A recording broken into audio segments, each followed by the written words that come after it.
A Thing in the Woods. Chapter 9. I don't have any brothers or sisters, so I don't know what it feels like to have that relationship. The closest thing that I can imagine is the bond that I've had with a few friends in my lifetime. To have a person who is there whenever you need them, on your side and ready to fight, is sometimes vital to a person's sanity. To have someone who doesn't look down on you like a parent and is willing to help you carry the burden of life is such a relief when you feel as though you're about to explode. When I was a kid, that was what my friends meant to me. Maybe I wouldn't have put it in those exact words at the time. I'd probably have just said that they had my back. When you're that age, the term best friend speaks for itself, and I had a whole group of them. After I found the body by the river, the entire surrounding area was closed off while investigators looked for clues. There was no going back there, at least for a while. My parents also insisted that I should stick close to home. At the time, I thought that they were babying me, trying to protect me from the trauma of having seen a dead body. I thought that they were overreacting, because while the experience was a big deal for a little kid, it wasn't like I was curled up in the corner crying about the trauma. In fact, I wasn't thinking about the dead body as much as people thought I was. I was thinking about the whispered voices in my room at night. I was thinking about the fact that I was scared to close my eyes because I didn't want to be startled awake by another gasp. As a kid, you learn early on that there are things that you don't talk to your parents about. A lot of the time, they're tired and stressed, and they don't want to listen to you pester them about things that seem trivial to them. You talk, and they shoo you off. You try to get their attention, and they yell at you to stop. When you're a kid, you think that your parents know everything about everything. They think so too. As long as they see you as a child, they see you as someone who can't know something that they don't. And if you sound irrational, it's because you're a kid, scared of the monster under your bed. So, you stop telling them about certain things. You stop asking them certain questions. Instead, you talk to your friends or try to look things up on the internet. I was always more of a library kid, but the end result is the same. When you're a kid, 11 or 12 years old, you exist in a world apart from your parents, a world of mystery and exploration. The rules haven't been defined, and you never assume that you know how things work, because none of it makes any sense. I remember when I was very young, I was scared of the dark. I was sure that as soon as my parents left the room and turned out the light, the closet door would open and something would come for me.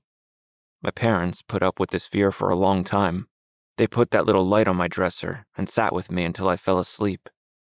However, at a certain point, stressed and tired, my mother snapped at me.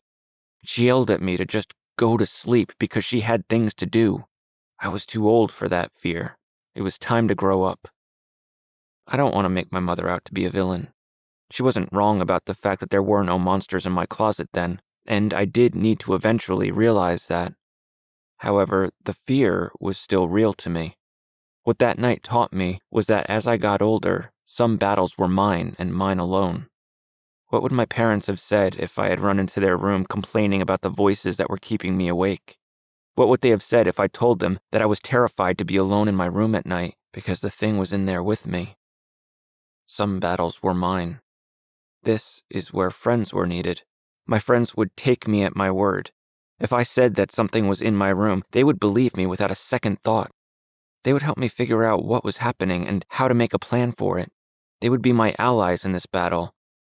But they were being kept away by my parents. What I didn't see at the time was the fact that the dead body might have scared my parents even more than it had scared me. All over town, parents were probably keeping their kids inside because none of us had any idea who could have done something so horrible to those kids. Back then, I thought that the change in the town's energy was because of me. I thought that when people saw me coming, they looked away and hurried by. The truth is, nobody was looking at anybody. There was a mystery taking place in my parents' world too, but I didn't see it then. All I saw was the fact that I needed my friends, and my parents were keeping them away from me. I felt like I was being grounded for finding someone else's dead body. The third night. This time, there was no pretending that I'd dreamed up what I had been experiencing. There was only the dread of nightfall and the silence that fell between myself and Lucy. We both knew what the night held, but neither of us was talking about it. I don't know why. As it started to get late, my mother told me that it was time to get ready for bed. I pretended that I didn't hear her. I was holding a book, but I hadn't read a word of it. She repeated herself, and this time I couldn't pretend. If I ignored her, she would yell at me. What good would that do? So I got up and I walked out of the room, passing Lucy as I went. We exchanged looks. I was silently begging her to help me get out of going upstairs, but she shook me off. What could she do? You have to understand that this wasn't Lucy's home. Her parents had sent her to stay with us while they were on a trip for some grown-up reasons that nobody ever explained to me. She must have felt awkward to be in our house at all, and if I wasn't comfortable talking to my parents about what was happening, why would she feel any better about it? She must have felt just as helpless as I did. And so, in a house full of people, a house with locked doors and windows, and with access to a telephone and the internet, I was connected to the world, but I was alone. Going upstairs that night, the memories of the whispers the night before echoed through my mind. The feeling of the cool air on the skin of my feet as I pulled the sheet over my head and tried to breathe as little as possible for hours. When I remember this night, I always think of an oncoming storm. I don't know if there really was a storm that night, but I remember a low rumble in the distance as I went up the stairs, and flashes of blue light coming through every window in the house. Part of being a kid is the constant struggle to understand the world around you. It isn't just when bad things are happening. Even on the good days, you're always caught standing in the middle of a system that has been in place for centuries. Everyone is going somewhere and doing something, and you don't know why the rules are the way they are. Your job is to adapt to what is happening around you and figure out how to move in that system. Half of the time, you are literally being dragged through the system by people who have things to do and don't have time to answer questions or put up with a child's concerns. Even then, there's still a system. You pay attention, you listen, and you learn. As I stared at myself in the mirror that night, I told myself to stop being dragged around the situation. I tried to clear my head and focus on the problem in front of me. What was this thing? Why was it here? Why me? I wanted to figure out the puzzle so that I could control the situation and get rid of whatever it was that wouldn't let me sleep. I was so tired. I was so worn down and scared, and I was doing my best to be brave and handle this situation on my own, but I didn't understand it. It didn't follow the rules. The monsters under my bed and in my closet were supposed to be imaginary. They were supposed to die when you shined a light on them, but whatever was in my room was there even with the lights on. The first night, it was in my head. At least, I thought that the gasp was in my head, because there was nothing there when I woke up. But the voices weren't in my head. I heard them even when I was very much awake. I didn't see the pattern yet, and that meant that I couldn't find the solution to my problem. I would have to go through another miserable night before I had any more information. The storm grows closer in my memory of this night, wind howling and thunder shaking the floors.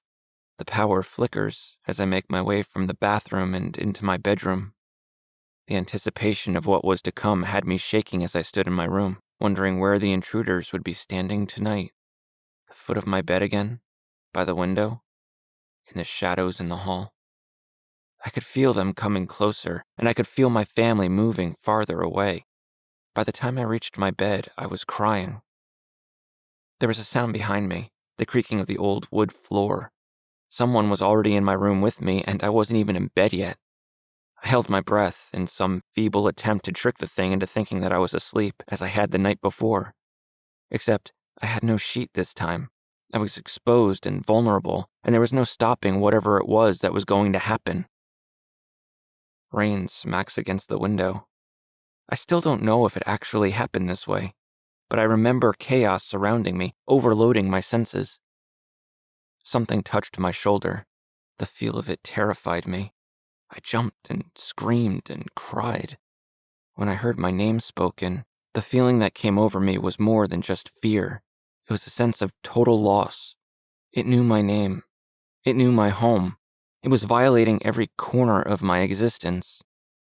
I heard my name again, and through tear-filled eyes, I saw someone standing in front of me now, bending over to look me squarely in the eyes. My father looked nearly as terrified as I did. When I saw him and realized that I wasn't alone anymore, the relief that I felt was indescribable. I threw my arms around him and he held me tight. "What's wrong?" he asked me. He was too close to my ear when he asked. The memory of the gasps flashed through my head, and I jerked back with no idea what was happening to me. My father asked the question again. He was desperate for answers, and looking back, I can only imagine what must have been going through his head at the time. He was watching his little boy have a nervous breakdown right in front of him. I realize now, as I look back at everything that happened to me, that I shouldn't have kept my fear to myself. I should have gone to my parents as soon as things started and explained everything to them as the situation progressed. When this sort of strange and extreme event occurs, there is a very specific way to approach the subject with people around you. It means the difference between total acceptance and being tied down to a bed in the mental ward. Breaking down in front of my father and then rambling incoherently about gasps and whispers was not the best way for me to have handled things. My father led me over to my bed and sat down beside me, holding me close.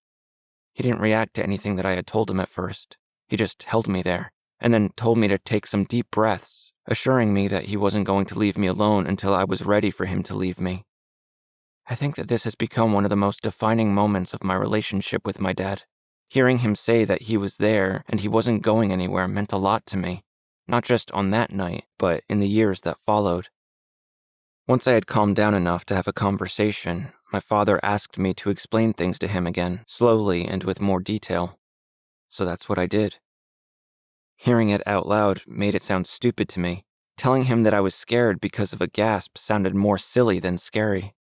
I even tried to recreate the gasp for his benefit, but I couldn't manage to capture the wet, sickly elements of the gasp. Then the whispers and how they went on all night, while I could hear little more than stray sounds. Except those two words, tap, tap. Not, "I'm going to kill you in your sleep," or "Come, dearie, and have some nice candy."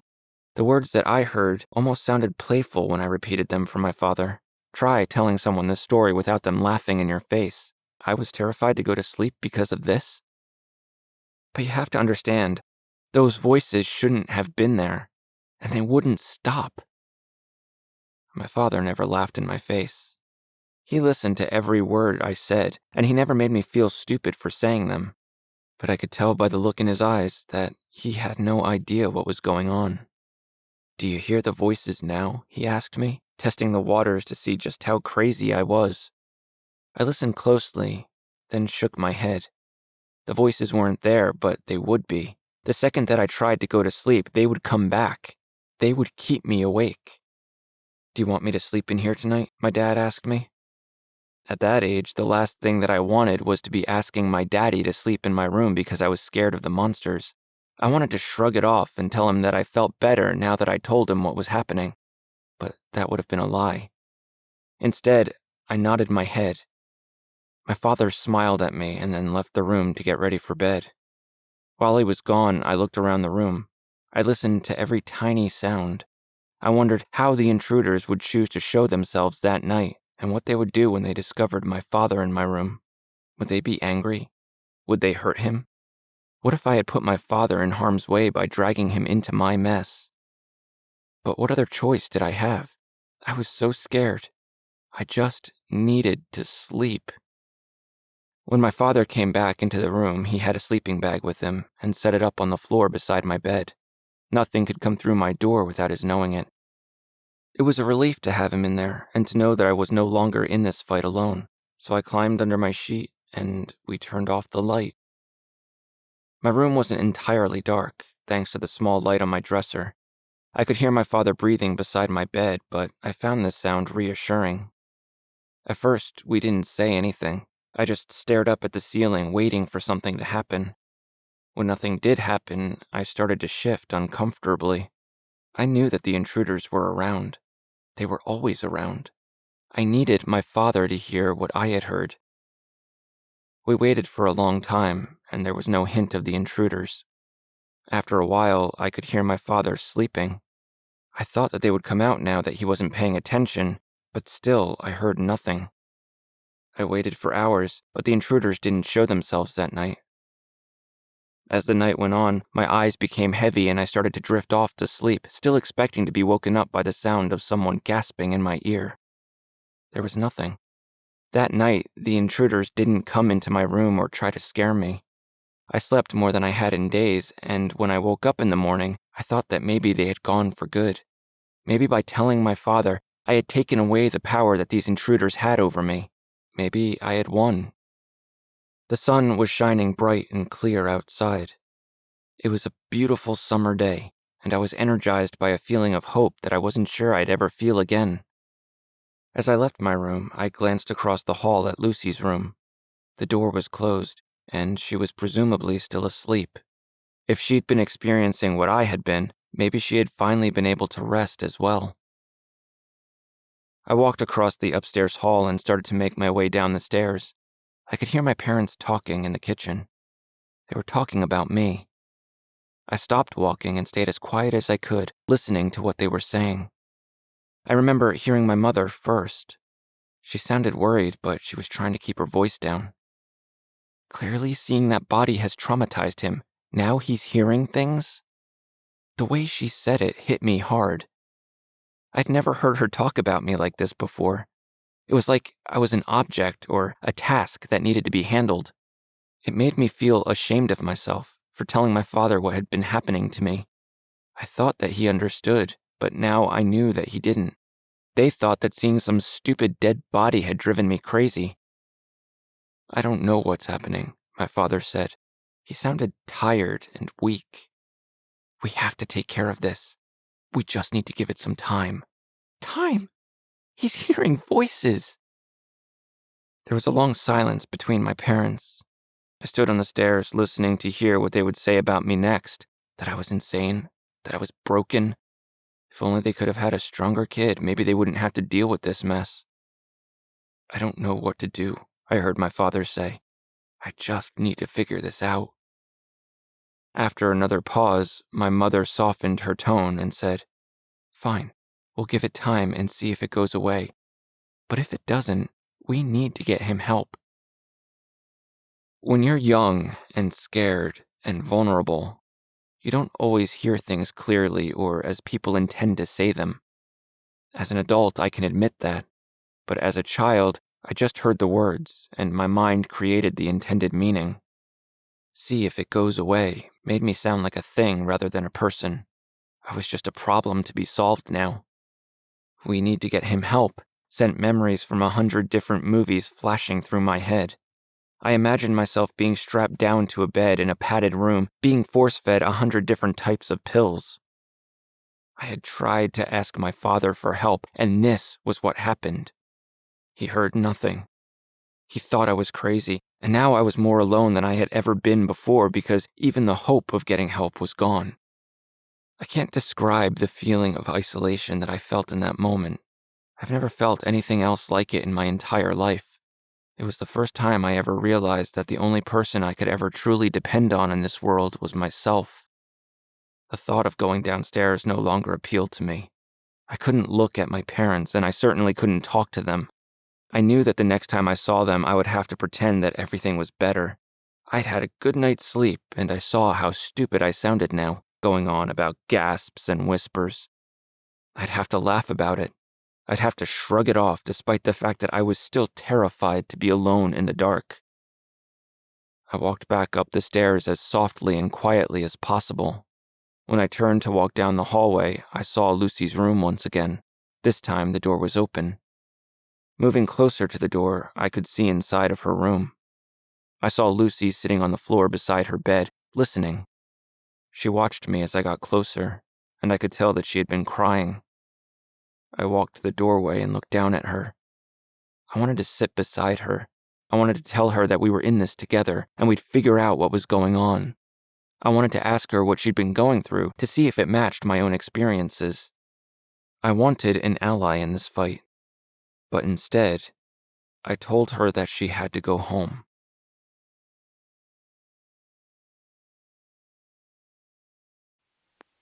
This is the voice of the Embers, where stories burn and fade.